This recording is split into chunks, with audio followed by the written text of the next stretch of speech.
Alright, magandang tanghali sa ating mga taga-subaybay, sa ating mga followers, viewers, magandang tanghali. Dito tayo sa ating YouTube channel. Ang hindi ama nakapag-subscribe, mag-subscribe kayo para makatanggap kayo ng mga ina-upload nating mga galing sa mga masasamang damo, masasamang impluwensya. So dito tayo nang di pa nakapag-subscribe nakapag-subscribe, huwag kayong bibitiw. Dito na tayo sa ating channel. Wala mang bayaran dito sa ating channel, sa YouTube channel, Daniel Liba PH. Walang bayad dito. Libre dito mga kababayan. Pindutin yung bell button dyan. Walang bayad yan. Para updated tayo. Lagi araw-araw kayong updated, no? So, masaya naman kaming mga content creator na pagsalita sa kahanginan, taga-subaybay sa ating mga kaganapan dito sa ating bansa, no? So,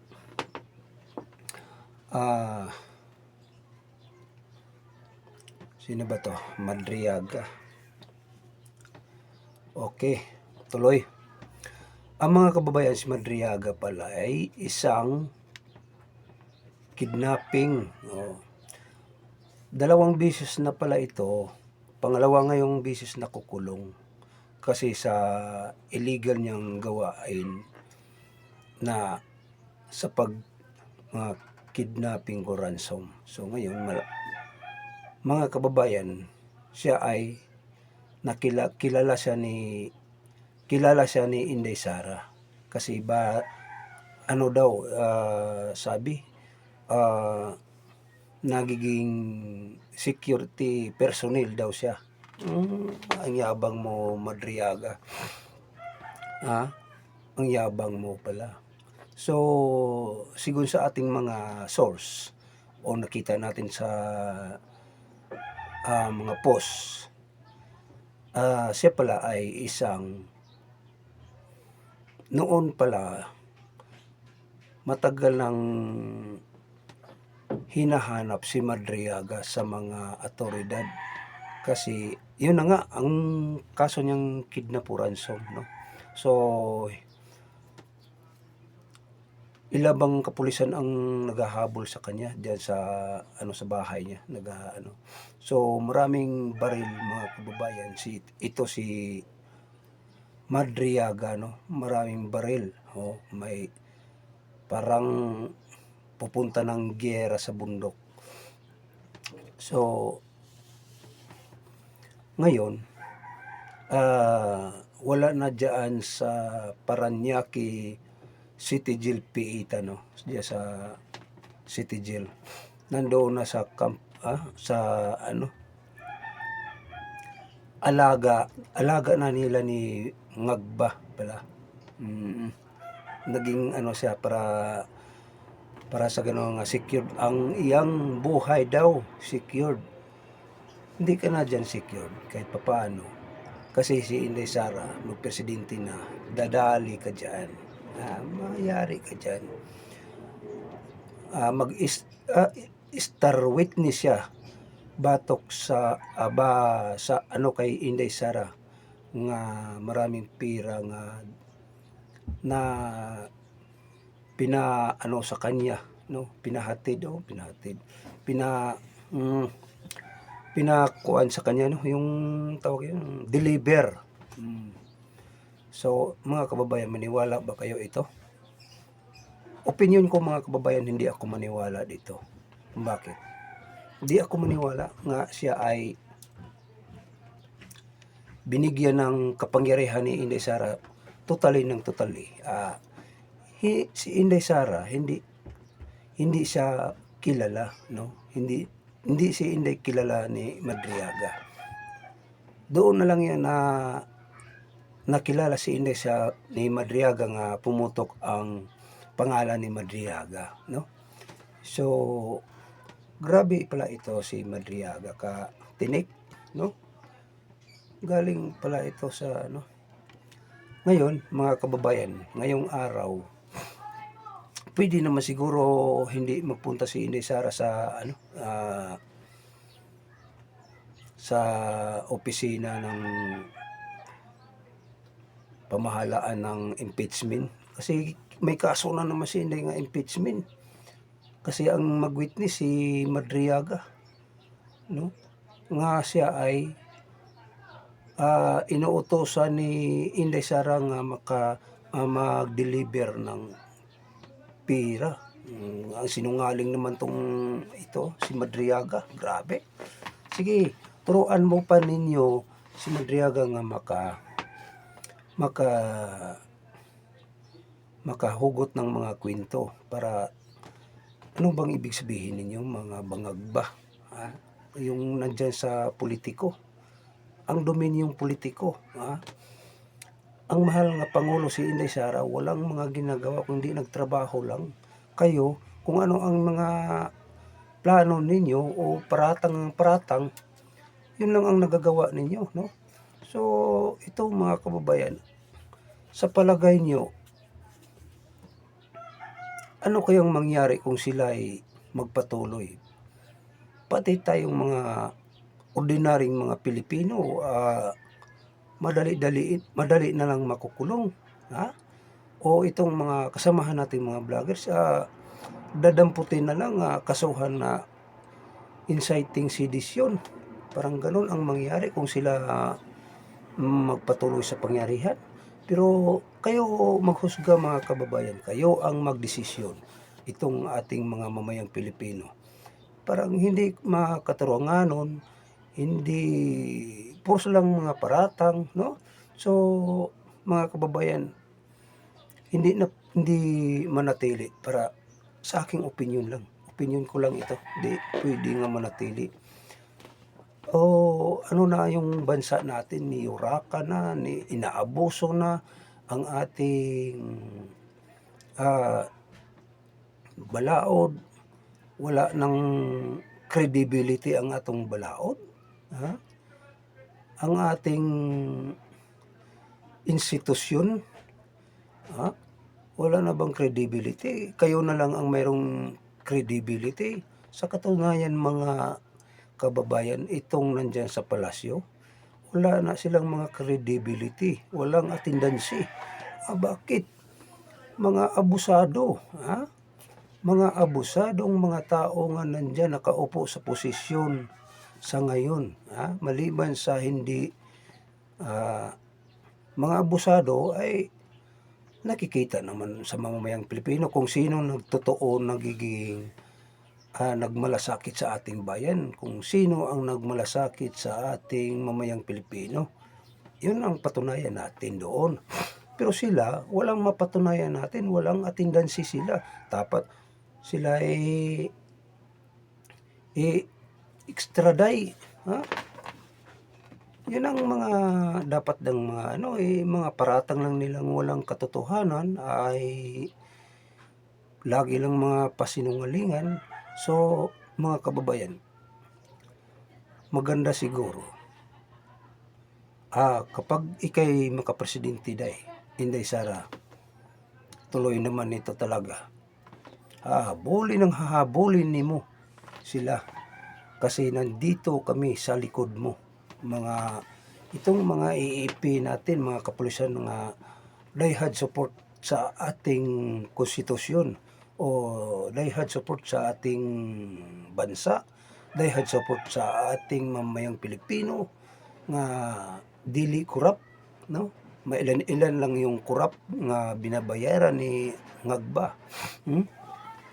Ngayon mga kababayan, dito naman tayo sa kay Roa Rodrigo Duterte. Shout out pala kay Tatay Digong Duterte diyan sa daig. Shout out sa mga supporter ni Tatay Digong dang sa daig, no? Sa papatuloy pa rin sila nagmalasakit ang mga supporter ni Tatay Digong diyan sa daig. So, huwag kayong bibitiw diyan hanggat di makauwi si Tatay Duterte. Ngayon,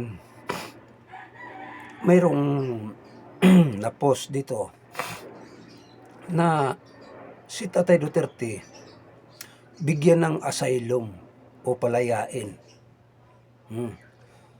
Totoo kaya ito, mga kababayan? Hindi kaya ito fake news? Mas maganda nga totoo, no? Yung dito si pangalan nito nakalimutan ko ito.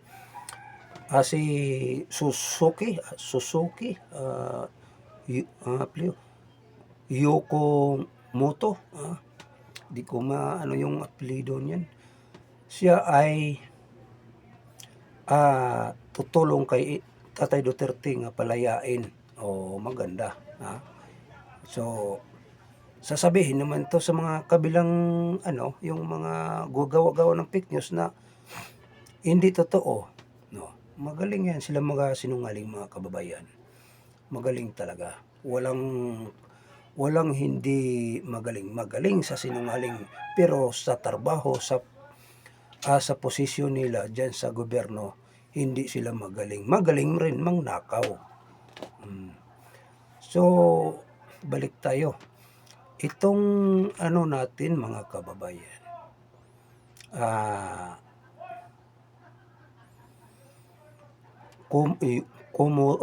mahirap litukin yung apelyido, no? Hapon. May pala tayo dito, alay sa kanila. So, salamat, no, nga makalaya na si Tatay Duterte. Kasi 1 year na nga, sobra na 1 year simulang nakulong siya. So, ito si Trump, ewan ko kung di ba ito rin fake news. Yan ang nagsabi nga file og asylum, tulungan si Duterte, Tatay Duterte. So, antay-antayin lang natin, mga kababayan. Huwag lang tayong kukurap sa ating mga obligasyon o sa pagsuporta. Obligasyon pa rin natin to kasi kung wala ang mamayang Pilipino, mas lalong mahirapan ang ating nakauupo pagka-presidente ngayong 2028, lalo na si Dante Marcolita. So, dito naman tayo kay Dante Marcolita. Kaya pala, itong Philippine Navy,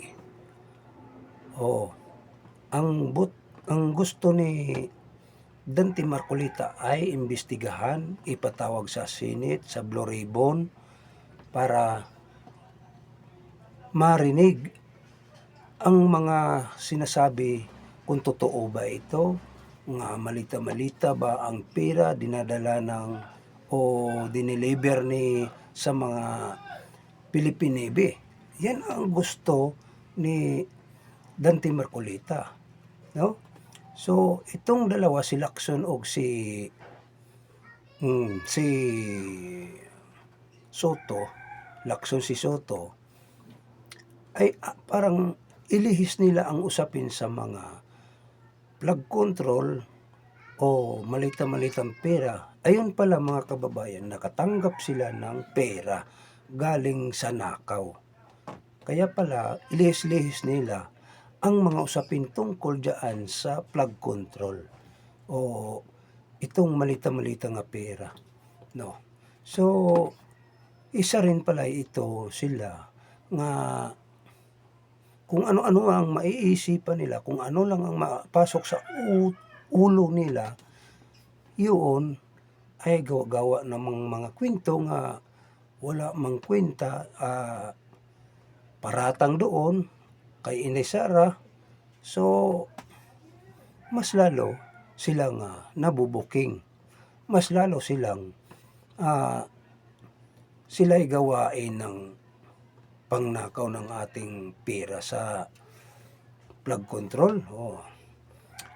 Alam niyo, mga kababayan, itong buhis natin naghihirap na, no? Bakit hindi kayo naghihirap na ang ating buhis? Naghihirap ang mamayang Pilipino kung saan ibigay o saan papaano pagbayad sa buhis. Kung bakit ang mga bilihin natin ay sobra kamahal, sobra kamahal. lalo na sa ating gas, petrolyo, kung ano pa mang mga lahat ng mga bilihin nagmahal na. Bakit? Naepekto na tayo sa giyera sa Iran. Oh. So, ngayon, ang ating mamayang Pilipino na hindi makauwi kasi wala daw flight. Kasi iba, 'di ba, isang kasinungalingan ni Marcos dito sa mga sinasabi niya. Palibhasa tapos na ang ano niya, nakikinabang siya sa ating mamamayang Pilipino, nakikinabang siya sa ating OFW, nakikinabang na siya ngayon. Sasabihin niya, madali lang sabihin niya nga, huwag kayong manghingi ng tulong sa ating gobyerno kasi walang ikakatulong, walang flight ang ating eroplano. O bakit? Si Inday Sara nakakuha ng eroplano, yung mga kababayan doon sa Mindanao, bakit nakukuha? O, saan nanghingi si Inday ng tulong doon sa kay Xi Jinping, China, di ba? O, bakit nagawa ni Inday? Nga hindi pa mga siya totally nga presidente. O isa pa lang siyang vice president. Bakit ikaw, malaki ang katungkulin mo, bakit na ayaw mong magagawa? Ang gagawin mo lang ang nakaw diyan sa kaba ng pera o pagsisinungaling. Ha? Sa katunayan, BBM, wala kang kwenta, wala kang responsibility sa ating bayan. Wala kang attendance, no? Wala kang utang na loob kay Tatay Duterte. Bakit?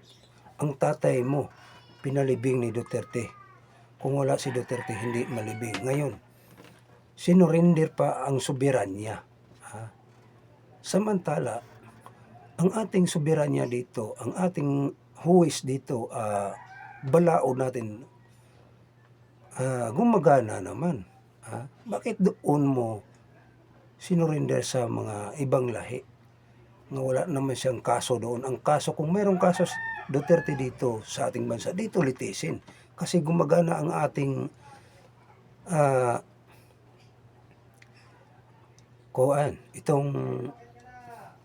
itong ano natin dito sa balaod, no? Soberanya natin gumagana. May fiscal tayo, may abogado tayo. Bakit hindi nyo ginagawa? Sobra kasinungaling nyo. Sabi mo pa, BBM, na ikaw ay hindi makikoordinate sa ICC. Di ba? Isa ka rin kasinungalingan mo na hindi ka mag-coordinate. Ngayon, nasapul ka na, tapos na ang mga pangarap mo, nanalo na kayo bilang presidente. Ganun pala ang mga gawa mo. Wala kang kwentang pagka-presidente. Hayop kang pagka-presidente. Bastos kang pagka-presidente. Bastos ka, niyurakan mo ang ating bansa. Inaapakan mo ang ating balaod. Tapos gumagawa ka na ang kabulastugan pala. Akala namin totoo kang presidente, hindi ka pala totoong presidente. Wala kang kwentang presidente. Isa kang hayop nga wala kang konsensya sa ating bansa. Wala kang konsensya kung sinong pinakulong mo, kung sinong pinakidnap mo. Pero bandang huli, kayo ay mananagot. Mananagot kayo, presidente. Bongbong Marcos, mananagot ka sa ating bansa. Habulin ka sa mamayang Pilipino. Habulin ka sa gobyerno. Niyurakan mo, inaapakan mo ang sa ating bansa. Dinuraan mo pa. Mabuti kung di inaapak-apakan ang bastos mo, presidente. Wala kang hiya. wala kang utang na loob sa mga Duterte, lalo na dito sa mga mamayang Pilipino, lalo na sa mga nagsalita dito sa kahanginan sa social media, kagaya sa amin. Nandito kami sa social media. Kaya kung wala ang social media, hindi marinig o hindi mayanig ang mga buong bansa natin kung ano ang pinagagawa mo. Yung patunayan natin dito. So, mga kababayan, shout out sa inyong mga supporter kay Inday Sara, Tatay Duterte, sa lahat nating sa mga OFW, number one, shout out sa inyo, shout out dito sa ating saan man sulok ng mundo. Itong video natin na ina-upload, i-share ito. Kung hindi pa nakapag-subscribe, mag-subscribe kayo. Wala namang itong bayad mga kababayan, pinutin yung bell button, wala ring bayad. Dito na kayo manood sa ating channel, YouTube, no? Dito na kayo manood sa YouTube channel, TV, Daniel Liba PH. Ulitin ko, dito kayo manood sa ating channel, YouTube channel, Daniel Liba PH. Ayun. So, i-share itong video mga kababayan para ano nila kung ano sa ating mga listeners. So, sa ating mga followers, viewers, na subaybayan sila. So, salamat sa inyo, no?